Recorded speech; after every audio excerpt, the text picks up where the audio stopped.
Chères Pradéennes, chers Pradéens, je m'adresse à vous cette année encore par médias interposés, ne pouvant raisonnablement pas me présenter physiquement devant vous et vous accueillir dans notre halle des sports pour la traditionnelle cérémonie des vœux. Comme vous pouvez l'entendre et le voir, nous sommes tout près de la Tête, ce fleuve côtier si cher aux habitants du Conflent et qui, vous pourrez le voir tout à l'heure, va devenir un peu le symbole de l'année 2022. Mais sachez tout d'abord que je sais et je comprends votre lassitude face à cette pandémie qui dure depuis 2 ans maintenant. Chacune et chacun d'entre vous aspire, je le sais, à retrouver sa vie d'avant crise sanitaire. Mais je veux vous dire que par l'esprit de responsabilité qui vous a animé et qui vous anime encore en respectant toutes les mesures contraignantes, le port du masque, les gestes barrières et surtout grâce à la vaccination, nous avons parcouru du chemin et nous verrons bientôt la fin de cette crise. Il est probable que nous devions vivre avec le virus de la Covid-19 pendant de nombreuses années encore. Pour cela, nous devons tout faire en sorte de convaincre nos citoyens qui traînent les pieds. C'est donc un message d'espoir et de reconnaissance que je tiens à vous exprimer pour cette nouvelle année. Malgré le contexte, la ville de Prades a su poursuivre son activité grâce à la mobilisation de l'ensemble du personnel communal et intercommunal que je tiens à remercier chaleureusement. Je salue également l'engagement des forces en charge de notre sécurité. Merci à nos gendarmes, à nos pompiers, à nos policiers municipaux qui sont constamment à pied d'œuvre. Je veux aussi remercier l'ensemble du personnel enseignant et les responsables des associations pradéennes qui ont su poursuivre leur mission au service de notre jeunesse, sans oublier de remercier le monde sanitaire et social. Que s'est-il passé en 2021 ? En premier lieu, la Chambre régionale des comptes Occitanie a procédé au contrôle des comptes et de la gestion de la commune de Prades pour les exercices 2014 et les suivants. L'information financière et la fiabilité des comptes sont de bonne qualité. Le pilotage du projet urbain mené par la commune est conduit correctement. Depuis 2017 et jusqu'en 2025, il est associé à différentes contractualisations, ruralité, bourg-centre et opérations de revitalisation. La situation financière de la commune est favorable avec une capacité d'autofinancement d'un bon niveau dans un contexte de taux d'imposition inchangé depuis 2007. Depuis 2014, 15 millions d'investissements ont été financés, dont 85% grâce à l'autofinancement dégagé par la commune et aux recettes propres de la section d'investissement. Enfin, le niveau d'endettement de la commune est satisfaisant, comme l'illustre le ratio de capacité de désendettement qui se situe à 4,8 en mai. La gestion des effectifs est maîtrisée. Le pilotage des ressources humaines est bien exécuté. L'absentéisme se situe à un niveau très satisfaisant. La commune a mis en place des mutualisations structurantes avec l'EPCI, Communauté de communes de Conflent-Canigou, et les autres collectivités. J'en parlais en introduction, la Tête, notre fleuve côtier, peut symboliser à lui seul les aspirations de notre commune pour plus de liens entre les habitants, plus de respect pour l'environnement et plus de sécurité aussi. Comme vous pouvez le constater, la création de la passerelle sur la Tête, passerelle pour piétons et cycles, est en cours. Les foreuses sont en action. D'ici l'été prochain, le quartier de la rive gauche sera relié à la zone d'activité, au centre-ville et à la zone de loisirs de la plaine Saint-Martin.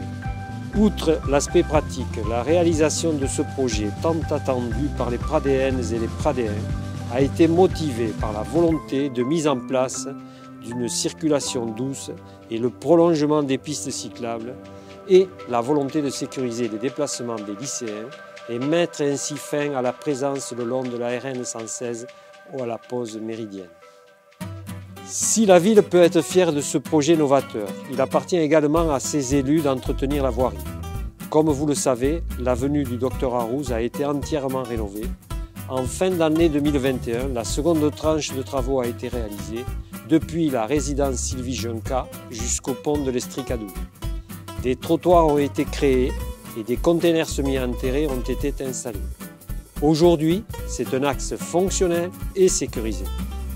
À ce moment de mon entretien, je voudrais vous confirmer la volonté du conseil municipal et son maire de vouloir apaiser la circulation automobile en centre-ville. Dès le mois de février, un périmètre délimité fera l'objet de la mise en place de la signalisation 30 km/h. Tout cela dans le but de poursuivre la sécurisation des piétons et des cyclistes. Je voulais aussi vous montrer des réalisations concernant l'habitat en centre-ville. Il s'agit de 2 opérations d'envergure de réhabilitation d'immeubles vétustes. L'une concerne l'achèvement de l'opération de réhabilitation des immeubles de la rue du Palais de Justice, dite opération Tirori, menée par Office 66. La nouvelle résidence La Roue compte à présent 17 logements de type T2 et T3 qui ont été attribués. L'autre opération, également sous maîtrise d'ouvrage d'Office 66, qui fait suite à la réhabilitation du logement foyer de la rue des Fabriques, se situe au 12 rue des Pyrénées. Cet immeuble abrite désormais 9 logements, 2 F2 et 7 F3, qui ont été également attribués. L'occasion m'est donnée ici de saluer le travail effectué par les élus et le CCAS en lien avec les services d'Office 66 lors des commissions d'attribution de logements. Je tiens à souligner l'effort consenti par la ville pour se doter de logements sociaux de qualité permettant de répondre aux besoins de la population. Le logement, j'en suis ravi. Oui, c'est calme, c'est pas trop bruit. C'est très calme, voilà. C'est bien isolé, voilà. Je ne dépense pas beaucoup en chauffage apparemment. Oui, donc pour vous, c'est bien. Par rapport à ce que vous étiez auparavant? J'étais dans un très vieux logement que j'étais en train de restaurer plus ou moins.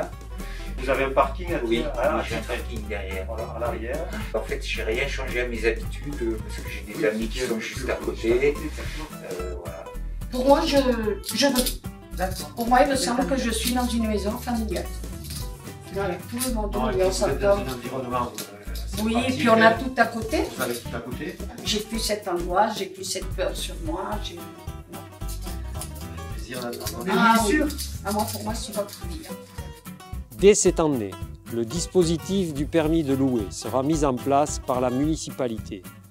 Ce permis, donc, exigé aux bailleurs privés afin d'avoir la garantie que les logements disponibles à la location sont en bon état et dignes d'être loués dans un périmètre déterminé. Ce dispositif s'inscrit dans une démarche volontariste pour une politique du logement décent à Prades et d'éradication des marchands de sommeil. En 2021 aussi, les manifestations culturelles ont pris un nouveau départ. Outre les journées romanes et l'UCE, le festival de cinéma, appelé les Ciné-Rencontres, nous a laissé entrevoir un avenir prometteur. Quant au festival de musique, le Pablo Casals, la première programmation sous la direction artistique de Pierre Bleuze, avec l'orchestre du festival, a ravi le public qui est venu nombreux. En 2022, le stade d'entraînement sur l'espace Jean-Brault-Bardoujob sera disponible dès le printemps. Un petit mot à présent sur l'action du CCAS, qui, vous le savez, porte une attention particulière à ses aînés au travers des différentes missions de soutien et d'accompagnement. Permettez-moi tout d'abord de remercier Robert Clerc, notre chauffeur de la navette municipale, pour les services rendus à nos aînés qu'il apprécie beaucoup. Mais Robert a pris sa retraite. La continuité et l'amélioration du service seront assurées par M. Éric Joland. Désormais, le CCAS a complété la palette de ses services à la population en s'inscrivant dans le dispositif Maison France Service. Dispositif qui inaugure, en partenariat avec la communauté de communes Conflans-Canigou, la reconquête par l'État des territoires abandonnés. Depuis le 12 octobre dernier, les services de la préfecture ont confirmé la labellisation de France Service pour les sites de Prades et d'Olette.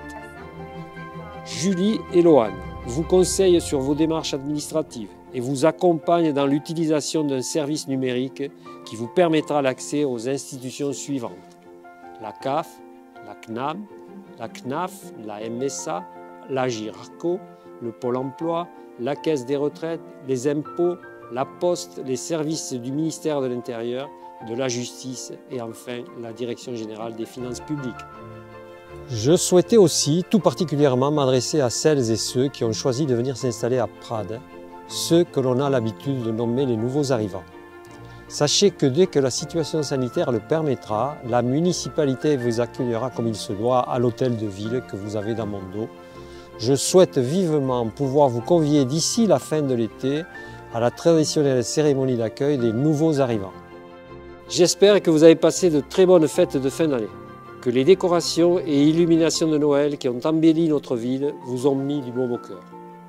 Je remercie Thérèse et Nathalie ainsi que les agents des ateliers municipaux qui ont contribué pleinement à la mise en valeur de notre ville.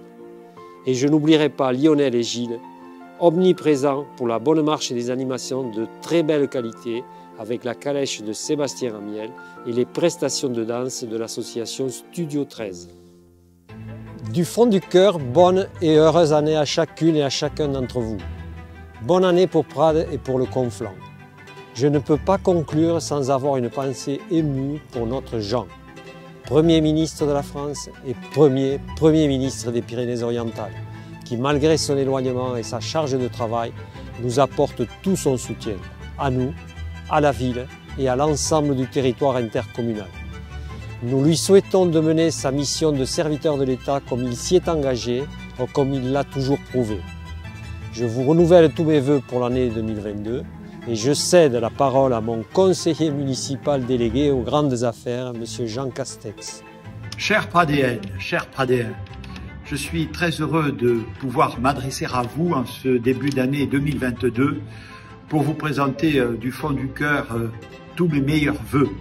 Une année qui commence alors que la crise sanitaire joue les prolongations et appelle de la part de chacune et chacun d'entre nous une très grande vigilance et une mobilisation de tous les instants. Je veux aussi vous dire que je ne vous oublie pas, non seulement parce que je suis de très près tous les grands dossiers que j'avais à vos côtés engagés pour améliorer la vie quotidienne de notre ville et préparer son avenir, qu'il s'agisse de la passerelle sur la tête, de l'aménagement de la plaine Jean Gros, encore de l'avenir de la maison Philippe face à l'église ou de la restructuration de l'îlot derrière la mairie du centre-ville. Tous ces projets avancent et j'en remercie du fond du cœur la municipalité dirigée par Yves Delcor, mais aussi notre belle communauté de communes, présidée désormais par Jean-Louis Jalat, maire d'Olette. Je suis aussi, je vous le dis, très heureux à chaque fois que l'occasion m'est donnée de revenir à Prades et de pouvoir saluer celles et ceux d'entre vous que je rencontre à cette occasion. Très belle année pour notre ville, pour vous, pour vos projets personnels, bien sûr, d'abord la santé, la convivialité, l'amitié, toutes valeurs auxquelles, je le sais, nous sommes ensemble profondément attachés. À bientôt. Bonne année à tous! Bonne année now!